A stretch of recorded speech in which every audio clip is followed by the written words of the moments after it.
काय मग मंडळी, उन्हाळी काम करायची सुरुवात झाली ना. तर हे असं चित्र आजकाल आपल्या सगळ्यांच्या घरामध्ये दिसतं बरं का. तर हे आम्ही केलं होतं, तांदूळ भिजवून 3 दिवस तांदूळ भिजवले होते, मग ते बारीक करून मग त्याचं ते पीठ शिजवलं होतं.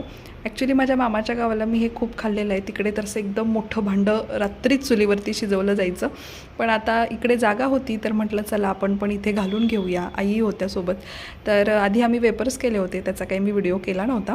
पण आता हे वाळत घातले होते आणि मग त्याच्यानंतर इकडे आता आम्ही याची शेव म्हणजे बारीक शेव आणि त्याच्यानंतर चकलीसारखं असं घालणार होतो.